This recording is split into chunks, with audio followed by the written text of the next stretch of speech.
33절부터 34절 마지막 절까지 같이 읽어보겠습니다. 같이 읽겠습니다. 그때 아비멜렉과 그 군대장관 비굴이 아브라함에게 말하여 이르되 내가 무슨 일을 하든지 하나님이 너와 함께 계시도다. 그런즉 너는 나와 내 아들과 내 손자에게 거짓되이 행하지 아니하기를 이제 여기서 하나님을 지키기에 내게 맹세하라. 내가 내게 효대한 대로 너도 나와 내가 머무는 이 땅에 행할 것이니라.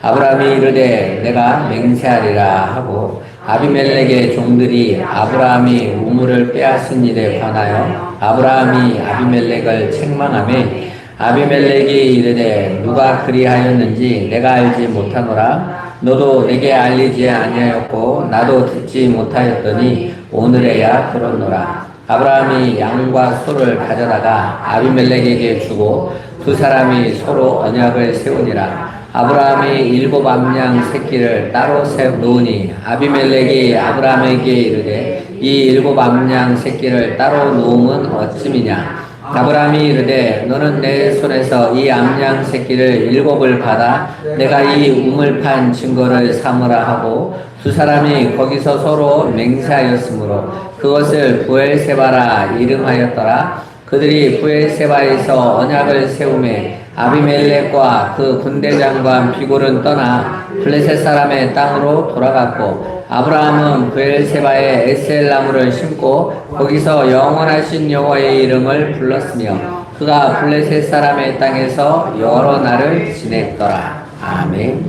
네, 오늘 말씀은 33절에 있는 말씀을 중심으로 거기서 여호와의 이름을 불렀더라 라는 이 말씀의 뜻과 또 우리 성도들이 이 구원받은 성도들이 세상에서 어떠한 삶을 사는지 아브라함을 통해서 함께 알아보도록 하겠습니다.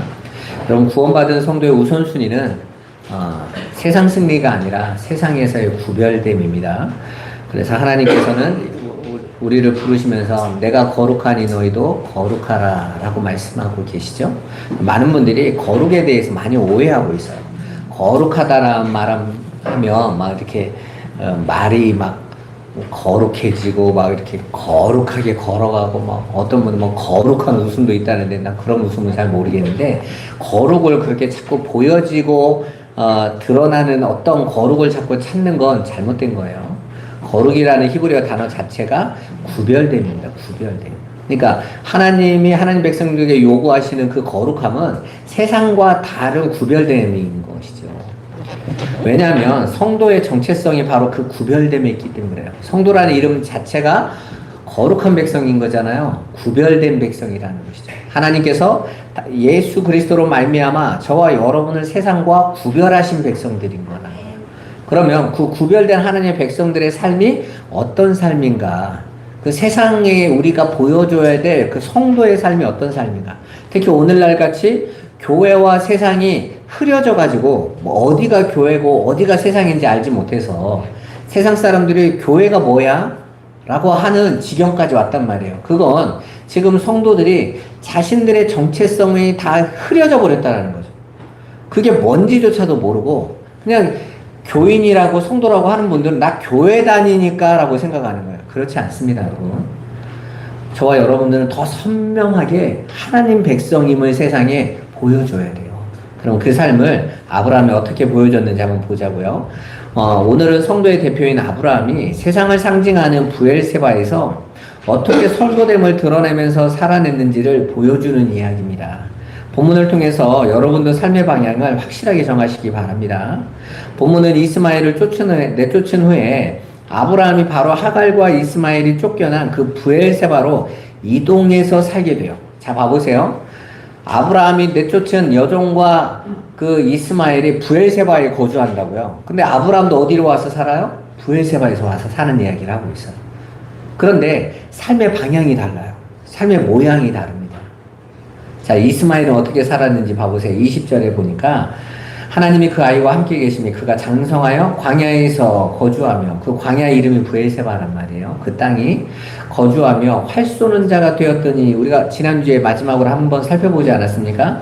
여기서 되었다라는 이 단어가 어떤 뜻이라고 그랬어요? 점점 커져갔다, 위대해져갔다. 그러니까 이스마엘의 삶의 방향은 어디로 정해져 있는 거예요? 세상의 성공과 세상의 힘과 세상에서 위대해지고 강해지고 그래서 세상에서 힘든 자가 되는 것으로 삶의 방향을 정했다라는 거예요. 그런데 그 이스마엘이 그 아버지의 집에 쫓겨서 자기 신의 엄마의 여종 하갈과 함께 갈 때 어떤 일이 일어나는지 봐보세요.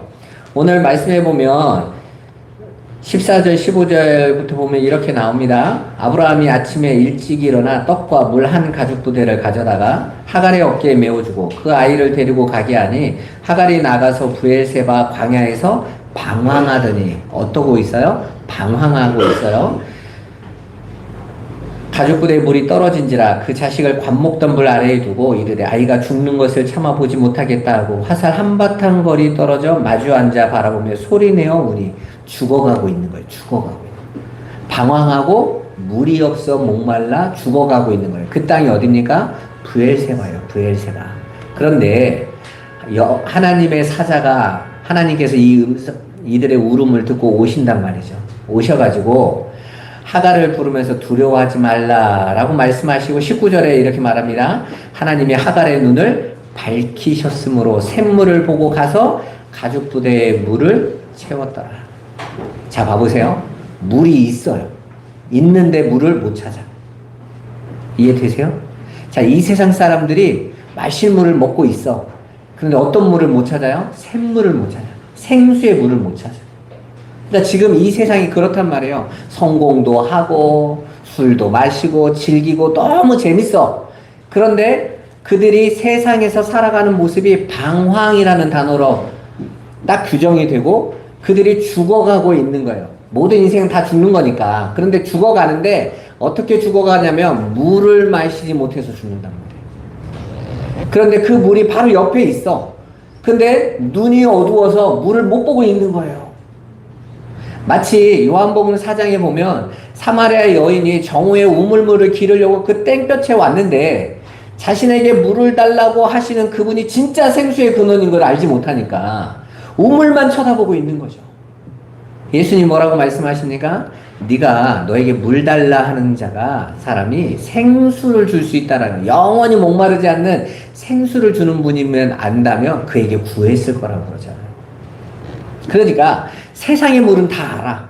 세상의 성공도 알고 물질의 행복도 다 아는데 영원한 생명의 생수를 못 찾고 있는 거예요. 그게 이스마엘의 모습이에요. 그런데 그가 세상에서 어떤 삶을 살더라고요? 세상에서 점점 위대해져가고 점점 강해져가고 점점점 세상의 힘을 추구하는 삶으로 강력한 자가 되어져 갔다라는 거예요. 이 세상의 역사가 지금 그렇게 가고 있는 것입니다. 그런데 하나님의 백성은 어떻게 살아갑니까? 그 샘물을 찾아서 살아. 샘물로 하나님의 함께 하심을 보여주면서 살아가는 것입니다. 그렇게 하나님 백성인 아브라함의 세상과 이스마엘의 세상이 다른데 그 세상에서 더불어 사는 형국입니다. 간혹 어떤 분들은 성경을 오해해서 성도는 믿지 않는 자들과 상대해서는 안 되는 사람들처럼 말하는데 전혀 그렇지 않습니다. 바울이 믿지 않는 자들과 멍에를 같이 매지 말라라는 말은 아예 상종을 하지 말라는 뜻이 아니에요. 고린도전서에서는 또 이렇게 나옵니다. 너희가 어떻게 믿지 않는 자들과 함께 하지 않겠느냐. 그러려면 이 세상을 떠나야지.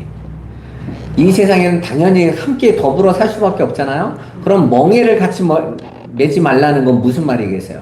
예수님께서 유대인들에게 수고하고 무거운 짐진 자들아 다 내게 너를 쉬게 하리라 하시면서 나의 멍에를 메고 라고 말씀하시죠. 그 멍에가 어떤 멍에예요?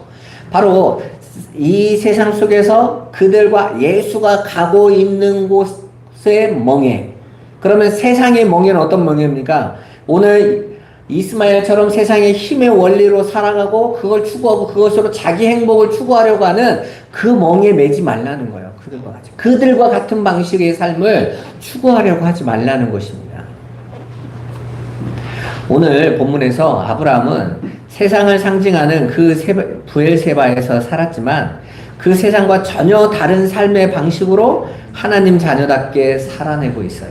그 사실을 그랄 왕 아비멜렉이 아브라함을 찾아와서 말해줌으로 드러납니다. 뭐라고 말합니까? 말씀에 내가 무슨 일을 하든지 하나님이 너와 함께 계신다라고 한 말에서 알 수 있어요. 직역하면 내가 하는 모든 일에 하나님이 너와 함께 계신다. 내가 하는 모든 일에. 이 말을 여러분 오해하시면 안 돼요. 그러니까 우리가 손대면 다 잘 되고 복 받고 성공하고 막 하나를 심으면 열 배가 나고 이런 얘기 하는 게 아니에요. 모든 일이라는 것은 저와 여러분들이 일어나고 있는 어떠한 상황에도 우리들이 흔들리지 않고 하나님만 바라보는 삶을 가리키는 거예요. 여러분 예수를 믿으면 날마다 승승장구 만사형통 내가 원하고 바라는 대로 다 이루어집니까? 아니죠. 오늘 아브라함은 모든 삶 속에 하나님의 함께 하심을 인정하고 하나님의 뜻을 인정하고 가더라는 거예요. 이 말을 그래서 여러분 잘 해석하셔야 되는 겁니다.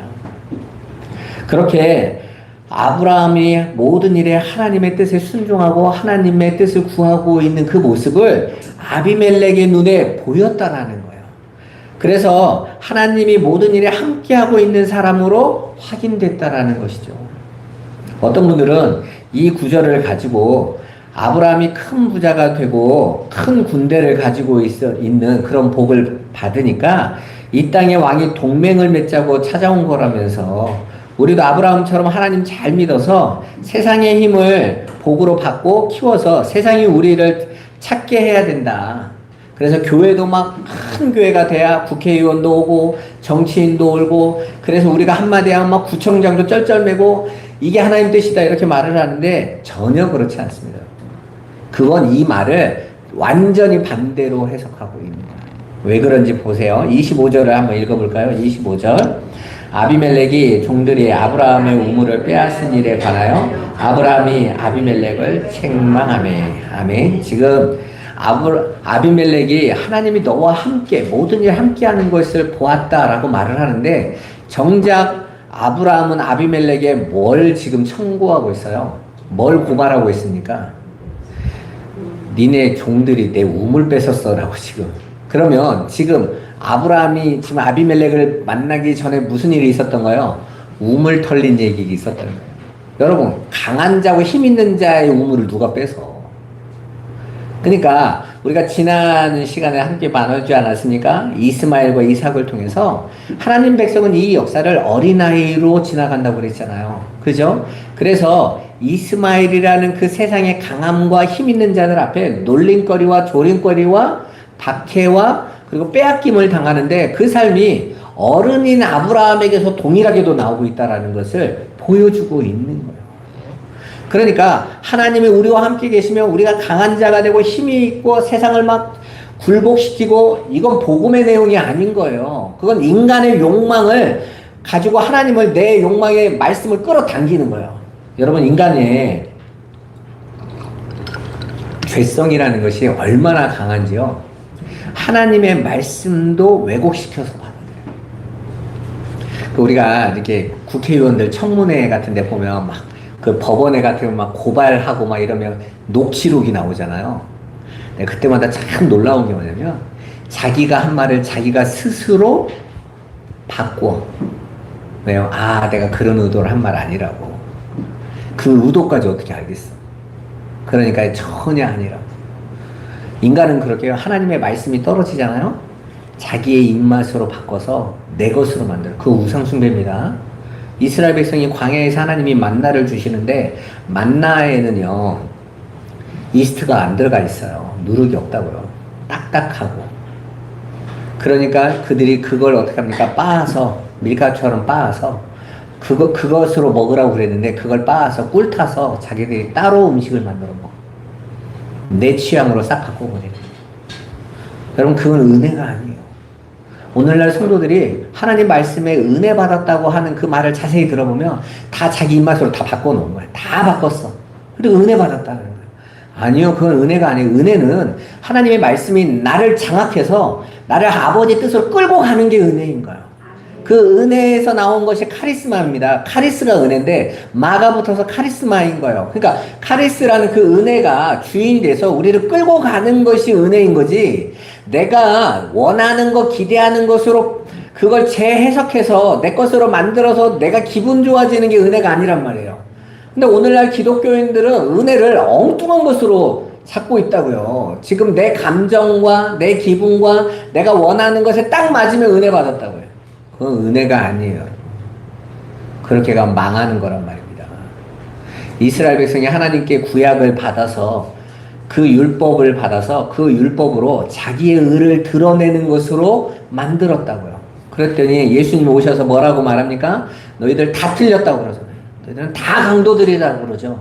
왜요? 하나님의 말씀을 훔쳐서 자기들 마음대로 썼으니까 그런 거예요. 오늘 우리가 이런 말씀을 가지고 그렇게 내가 원하는 세상의 기대와 힘을 얻는 방법으로 하나님이 복 주신다고 해석하면 큰일 나는 거예요.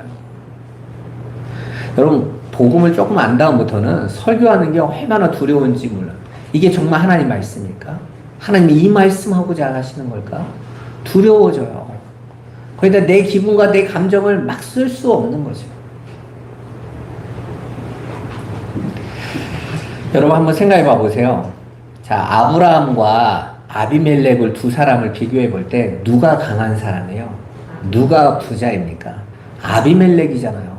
아비멜렉은 한 나라의 왕이고 그 모든 나라의 재산은 왕의 소유고, 그죠?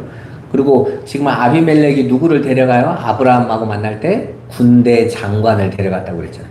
그럼 뭘 지금 과시하러 온 거예요? 힘을 과시하러 온 거 아닙니까? 그럼 군대 장관 한 명만 옵니까?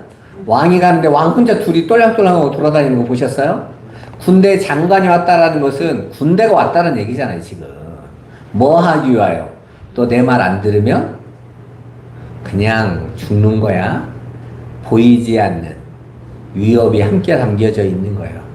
그렇게 아브라함은 세상에서 약자예요.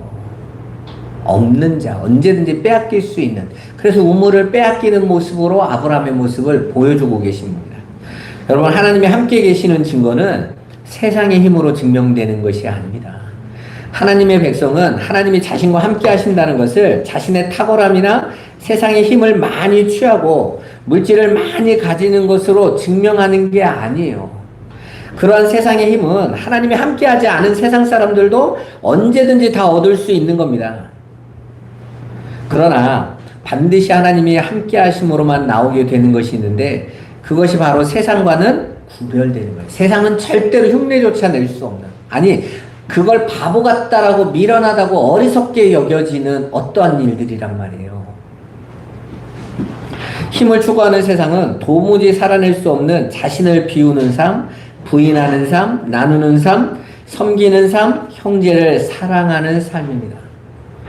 거기에서 비로소 세상은 하나님과 함께하는 자들의 다름을 발견할 수 있게 돼요. 야, 저 사람은 어떻게 자기 그 두 개가 있는 거 한 개를 뺏겼는데 오히려 그 남은 한 개를 쪼개서 또 나눠주지? 바본가? 이렇게 여겨진단 말이에요. 자, 그걸 행위로 하라는 거 아니에요. 끝까지 들어봐 보세요. 어떻게 하늘의 백성들은 그런 삶을 살 수 있을까? 그들은 이미 이 역사 속에 있는 것이 끝이 어떤지를 알고 있어요. 그리고 마지막에 그 모든 하늘의 것으로 가질 자들이 자신들이라는 걸 알고 있단 말이에요. 그래서 그것으로 이 눈에 보여지는 것으로 나눌 수 있는 것입니다. 그래서 하나님과 함께 하심의 근거로 아브라함이 우물을 뺏긴 사건이 붙어 있는 거예요. 여러분, 아브라함의 집안에는 가병만 318명이 있었잖아요. 그죠? 그 가병은 동방의 원정대, 가나안을 초토화시킨 동방의 원정대를 쫓아가서 그 왕들을 깨트려 부셨던 강력한 자들이에요. 그런데 그것으로 자신의 우물을 뺏는 자들과 싸우지 않더라는 거예요. 줘버리더라는 거예요. 양보하더라는 것이죠. 여러분, 우리가 왜 세상에서 힘을 갖고 싶어요? 내가 힘을 가지면 사람들이 나에게 함부로 하지 못하니까. 우리 한국 사람들이, 남자들이 이게 힘을 이렇게 나타날 때 항상 하는 말이잖아요. 까불지 마. 이게 한 주먹거리도 안 되면서 내 힘을 자랑하죠. 제가 고등학교 다닐 때 우리 교회 안수 집사님이 자기가 예수를 몰랐을 때는 항상 그랬대요. 자기 아내가 여보 예수 믿자. 하나님 믿어야 돼. 그러면 야, 내 주먹을 믿어. 이 밥 누가 가져왔어? 이 쌀 누가 사왔어? 내 주먹으로 만든 거야. 그분이 그러시더라고요. 내가 평생에 정말 모든 걸 온 힘을 다해서 살아서 집도 사고, 그런데 어느 날 마누라가 교회를 갔다 오더니 자꾸 하나님이 주신 거라고 자꾸 하니까 열받아가지고, 근데 어느 날 하나님이 자신의 몸에 이렇게 약간의 이상을 주니까 주먹도 안 쥐어지고 완전히 죽은 자처럼 돼가지고 자기 아내가 와서 기도했대요. 목사님 모시고 와서 기도하는데 다시 살아났다는 거예요. 가지고 다시 내 주먹으로 또 하려고 했더니 또 쓰러졌대. 2번 하니까 이제 3번째는 죽을 것 같아서 말 듣고 있는데 살아보니까 주먹으로 사는 게 아니더라면서, 고등학교 때 그게 아직도 기억에 남아요. 사람은 주먹으로 사는 건 겁도 없는 거야. 잠깐 사고 한 번만 나도 끝나는 건데. 근데 그 끝까지 갈 때까지 못 알아들어. 근데 우리는 그 일이 없는데도 그걸 알고 있는 게 얼마나 은혜입니까? 그런 하나님의 백성들의 구별된 모습을 신약에 와서 초대교회 성도들이 보여주죠.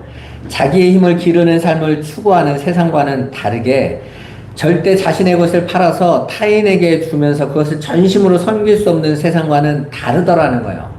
초대교회 그 삶의 모습이 어떤지 한번 보세요. 사도행전 2장 43절에 47절 보겠습니다. 사람마다 두려워하는데 사도들로 말미암아 기사와 표적이 많이 나타나니 많은 사람이 다 함께 있어 모든 물건을 서로 통용하고 또 재산과 소유를 팔아 각 사람의 필요를 따라 나눠주며 날마다 마음을 같이하여 성전에 모이기를 힘쓰고 집에서 떡을 떼며 기쁨과 순전한 마음으로 음식을 먹고 하나님을 찬미하며 또 온 백성에게 칭송을 받으니 주께서 구원받는 사람을 날마다 더하게 하시니라. 아멘. 자, 아브라함의 세상의 칭송과 오늘 그 초대교회가 세상의 칭송을 똑같이 받고 있어요. 그 이유가 뭡니까? 세상보다 힘이 더 커서? 더 많이 성공한 자가 있어서? 초대교회가 그 성전보다 더 큰 건물을 지어서? 그리고 더 많은 사람들이 들어와서? 아니요. 다른 이들의 필요를 위해 자기 것을 내놓아서 채우더라고요. 다른 이의 형제의 필요를 위하여 자기 것을 아낌없이 팔아서. 그 말은 이 세상의 힘을 포기하는 것으로 세상과 구별됨을 보여주더라고요. 야, 어떻게 저 사람들은 저럴 수 있지? 거기에 가치를 안 두더라는 거예요. 이해 안 되죠? 세상의 힘을 추구하고 살아가야만 나를 지킬 수 있다라는 우리의 그 고정관념 안에서 그 하나님 앞에서 내 이웃을 위해서 내 것을 깨서라도 나눠주고 있는 자들의 모습을 보면 바보들 같지 않습니까? 계속 들어봐 보세요. 아브라함은 자신의 힘과 능력을 과시하며 남들 위해 군림하는 모습으로 하나님이 자신과 함께 하심을 보여준 것이 아니라 자기가 판 우물을 빼앗겨도 양보해주는 모습으로 하나님의 함께 하심을 보여준 것입니다. 그게 아비멜렉이 내가 하는 모든 일에 하나님이 함께 계신다라는 보았다라는 것의 의미인 거예요. 한마디로 내 것을 던져서 남을 살리고 남의 생명을 구원할 때 하나님의 영광이 나타나더라고요. 이 모습이 똑같이 등장한 곳이 어디였죠? 바로 예수님의 십자가 아닙니까? 예수님께서 당신을 찢어서 죽이는데 그 밑에서 바리새인들은, 사두개인들은 내려와봐 하고 조롱하고 있을 때에 그분은 그냥 그것에 흔들리지 않고 뇌아보동하지 않으시고 그냥 십자가에 아버지 뜻대로 달려 죽으신 거예요. 근데 그 모습을 보고 백부장이 뭐라고 말합니까? 사형 집행관이 이는 진실로 하나님의 아들이요. 진짜 하나님 아들이네. 여러분, 세상에서 증명하라는 세상의 힘의 원리로 부자 되고 성공하고 높아지면 네 하나님이 맞다라고 하는 말을 속으면 안 돼요. 그건 바알이에요. 그건 아세라라고요, 여러분. 그건 가나안에서 이스라엘 백성들이 정신없이 쫓아온다는 거예요. 그럴 때마다 하나님은 그들을 징계하셨다라는 것을 잊으시면 안 됩니다. 우리가 지난 시간에 이삭과 이스마엘을 비교해서 보았듯이 오늘 본문에서 아브라함과 이삭은 약속의 자손으로 등장하고 있는 거예요. 그러니까 저와 여러분들의 대표들인 거죠. 사도 요한은 새 언약 속에 약속의 자손의 특징을 사랑이라고 말해줬죠. 요한일서 우리가 함께 공부하면서 보지 않았습니까? 따라서 진정한 사랑은 새 언약 안에 들어온 하나님 백성들만이 할 수 있는 거예요. 그 사랑 가진 자만 자기를 비우고 남을 위해서 섬기고 사랑할 수 있는 거란 말입니다. 그러니까 본문은 아브라함을 통해서 사랑을 발휘해서 이 세상과 구별된 모습으로 세상의 칭송을 받는 새 언약 백성의 모습을 교회들에게 보여주고 있는 거예요. 그렇게 아브라함은 브엘세바에서 이 세상 속에 하나님 나라가 들어와 있음을 보여주는 하나님 나라 백성들의 삶을 구체적으로 살아냈던 거예요. 그 삶은 자기의 야망을 내려놓고 하나님 말씀에 순종하며 세상에게 당해주면서도 힘으로 대항하지 않고 그 세상을 섬겨주고 나눠주는 그런 모습으로 바로 십자가의 삶을 보여주는 거예요. 그래서 예수님이 자신을 못 박는 자들을 하나님 앞에 어떻게 기도합니까? 저들의 죄를 용서하여 주옵소서. 저들은 자신들이 하는 일이 어떤 일인지 알지 못합니다. 라고 그들을 용서해 버리시잖아요. 따라서 하나님 나라의 도래를 이미 확신한 하나님 백성의 대표인 아브라함의 삶을 통해서 세상은 하나님의 영광을 보게 되는 거예요. 내가 하는 모든 일에 하나님이 함께 하시는 것을 보았다. 아브라함이 자신을 칭송하는 아비멜렉과 맹세하는 장면을 한번 잘 봐보세요. 아브라함이 아비멜렉에게 암양 7을 따로 주어요.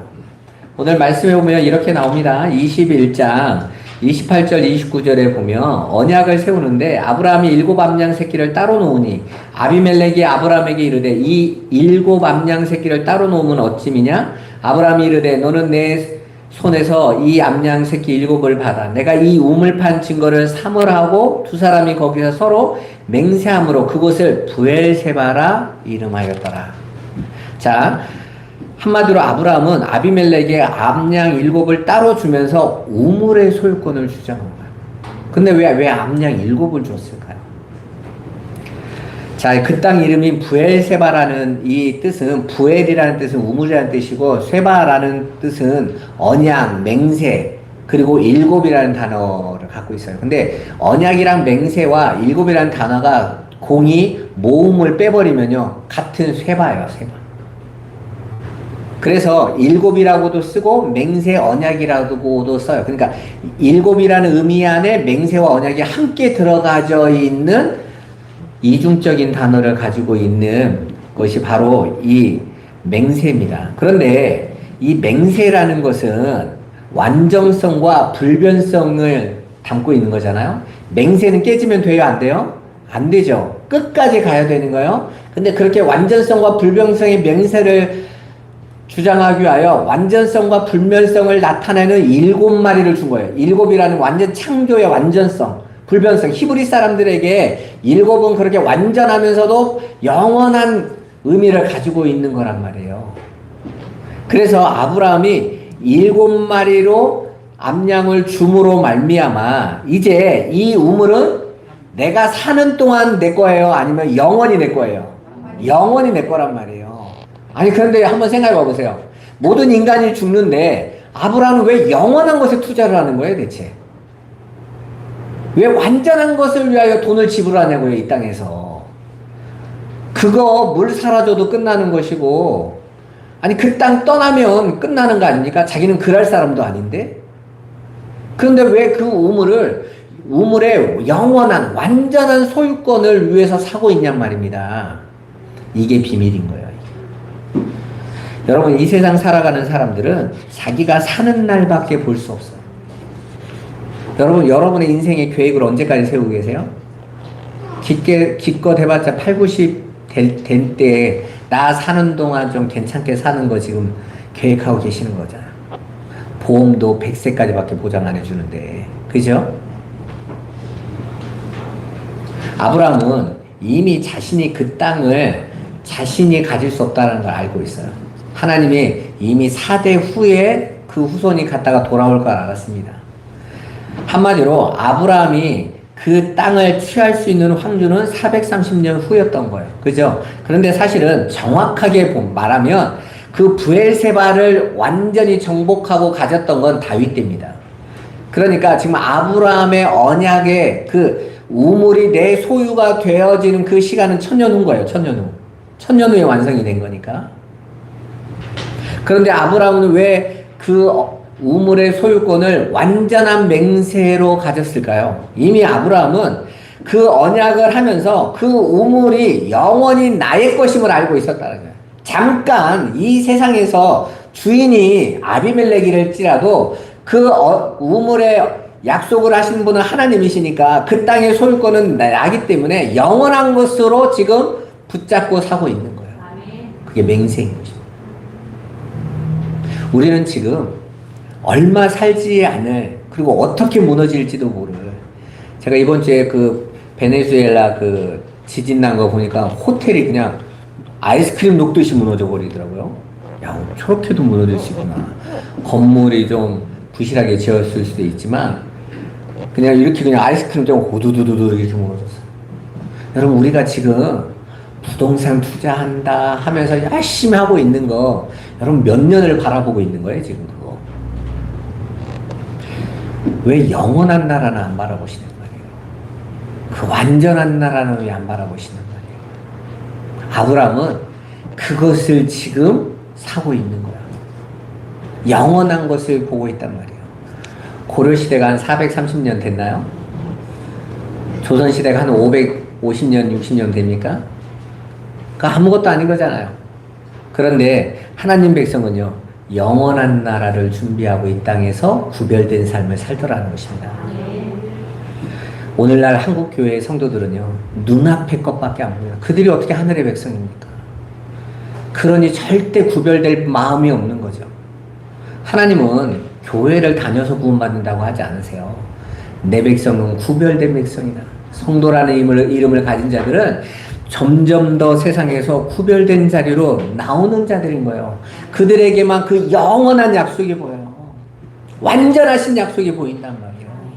지금 이 세상에서 아기 다툼 자는 어떻게든 내 걸 취해야 나 편해. 이런 세상에서 사는 자들이 아닌 것입니다. 아브라함은 확신했던 것이에요. 이 땅이 지금은 블레셋 사람의 소유지만 하나님께서 나와 내 후손들에게 그 땅을 약속하셨으므로 이 땅은 반드시 우리 땅이 될 것이라는 신앙의 행위를 지금 아브라함이 7 암양으로 확인시켜주고 있는 것입니다. 암양은 새끼를 품죠? 그죠? 지금 후손에 대한 언약까지 함께하고 있는 거예요. 내 후손들. 나로 말미암아 올 교회들에게 하나님의 나라가 약속되어졌음을 말해주고 있는 것입니다. 그렇게 아브라함은 이미 하나님께서 주시겠다고 하신 그 땅을 하나님 나라로 굳게 믿었고, 그 땅에서 하나님 나라 백성의 삶을 구별되게 살았지만, 그럼에도 불구하고 그는 눈에 보이는 그 땅이 궁극적인 하나님 나라가 아니라는 것도 너무나 잘 알고 있었어요. 그래서 34절에 이렇게 표현합니다. 34절을 한번 같이 읽어볼까요? 그가 블레셋 사람의 땅에서 여러 날을 지냈더라. 어디 땅이라고 그래요? 블레셋 땅이에요. 블레셋이란 이름. 이 땅, 내가 지금 구하고 있는 이 땅은 블레셋 땅이다. 세상이다. 그거 잘 알고 있었다라는 것입니다. 그러나 그 땅에서 영원한 나라를 바라보면서 그 나라를 말씀의 통치 속에 들어가면서 살았던 거예요. 여러분, 우리 성도들도 바로 그렇게 이 세상을 살아내야만 합니다. 이 세상은 하나님이 우리 하나님 백성들과 함께 계시는 땅이기도 하지만 궁극적인 하나님 나라는 아니기 때문에 우리는 이 땅을 잠시 나그네요 이방인으로 이 땅을 살아가는 거예요. 언제든 주님이 명령하시면 장막을 접고 떠나야 할 땅임을 늘 기억해야 합니다. 그렇게 이 세상에서 나를 부인하고 하나님의 약속을 굳게 믿으며 하나님 말씀만 쫓아 나그네로, 순례자로, 이방인으로 살아가는 것. 그래서 내가 그 땅에서 조금 약해도, 조금 빼앗겨도, 반대로 내가 그 땅에 성공하고 승승장구해도 그게 중요한 것이 아니라 하늘의 것을 바라보며 온전히 주님을 말씀만 쫓아가는 나그네요 이방인의 삶을 살아가는 것. 그게 성도의 삶이며 그것이 하나님 백성에게 요구되는 거룩한 산제사이며 그것이 바로 예배인 거예요. 오늘 33절 말씀 봐보세요. 아주 재밌는 단어가 나와요. 나그네의 삶을 살던 아브라함은 부엘세바에서 여호와의 이름을 불렀다고 말하고 있습니다. 오늘 말씀의 주제에도 나오죠. 거기서. 하나님이 내게 지금 주신 그 거기, 이 나라, 이 땅, 내 직장, 내 가정, 내가 처한 환경, 그 상황이 녹록하지 않아도 거기서 거기서 우리가 살아내는데, 그 세상에 살아나는데 우리는 어떤 하나님을 불러요? 영원하신 하나님. 지금 이 거기라는 단어와 영원이라는 단어는 너무나 대조되는 거예요. 이 현실이라는 거기에서 그 영혼은 너무너무 멀어 보입니다. 그런데 하나님 백성은 이미 그 세상에서 영혼과 통하고 있는 자들인 거예요. 마치 예수님이 이 땅의 공생애를 사시면서도 아버지와 날마다 교제하면서 영원한 하나님 나라 속에 있었던 것처럼 성도는 그 나라를 바라보고 간단 말이에요. 그 영원하신 완전하신 그 묵시의 하나님을 우리는 부르고 예배하는 자들인 거예요. 성경에서 여호와의 이름을 불렀다라는 어구는 대부분 의지하다, 헌신하다, 예배하다라는 의미예요. 한마디로 예배하다라는 뜻이에요. 그러니까 내가 있는 그 자리, 절망하는 자리가 아니란 말이에요. 문제의 자리가 아니란 말입니다. 우리가 죽는 자리가 아니라 영원하신 여호와의 이름을 불러야 되는 자리예요. 그걸 아비멜렉이 보았다. 야, 저 사람은 어떤 상황에도 저렇게 어떻게 흔들리지 않고 평강 가운데 하나님을 의지하지? 도대체 저 사람의 하나님은 누구셔? 보는 거죠. 제가 여러분에게 오늘 주보에 올린 뒤에 예화 중에 코리 텐 붐 여사의 아버지 이야기가 나옵니다. 네덜란드는 굉장히 큰 기독교 국가였죠. 지금은 앞에 홈페이지에, 네덜란드 홈페이지에 이슬람이 나오지만 너무 이민들이 많이 가가지고 이슬람화 되지만 원래 네덜란드의 뿌리는 기독교란 말이에요.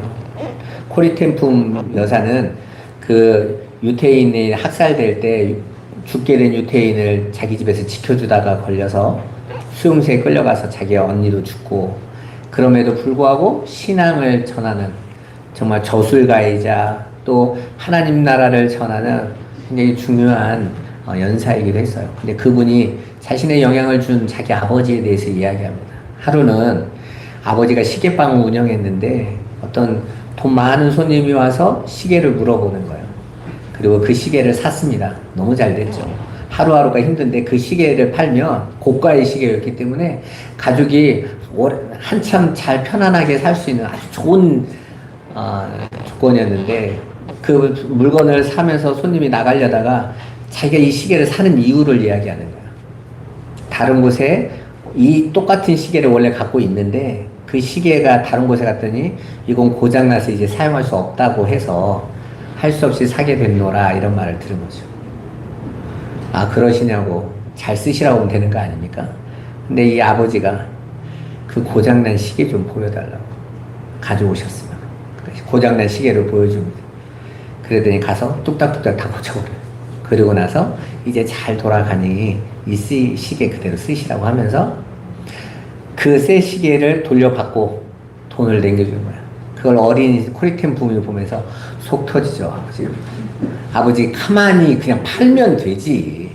우리 집이 이 어려운 형편에서 잘 살 수 있는데. 그때 아버지가 말합니다. 우리는 하나님 백성이잖니. 우리는 이 땅에서 잘 살려고 사는 자들이 아니라 하나님을 기쁘시게 하는 삶을 가치로 사는 사람이란다. 그 얘기를 듣고 이 어렸을 때부터 코리 텐 붐이, 아, 나는 이렇게 사는 자구나. 구별됨인 거예요. 우리 성도는 세상에서 똑같이 치열하게 살면서 세상보다 더 힘세지는 삶을 사는 것이 아니라 하나님의 뜻을 쫓아가는 구별되는 사람입니다. 여러분, 오늘날 교회가 너무 희미해져 있습니다. 교회가 뭔지도 잃어버렸어요. 성도가 누군지도 세상은 관심도 없습니다. 헌금만 많이 하고 헌신만 많이 하고 이게 아니에요. 아버지의 뜻을 따라가는 것입니다. 오늘 한 주간 동안에도 여러분의 있는 자리 속에서 여러분이 믿는 자라는 거, 여러분이 하나님의 백성이라는 것이 그 구별됨이 여러분의 삶 속에서 나타나시기를 주님의 이름으로 축원합니다. 기도하겠습니다. 살아계신 아버지 감사합니다.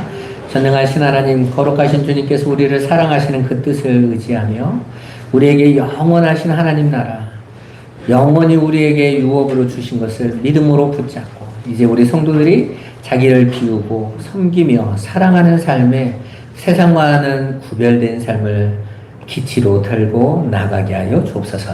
예수님의 이름으로 기도드리옵나이다. 아멘.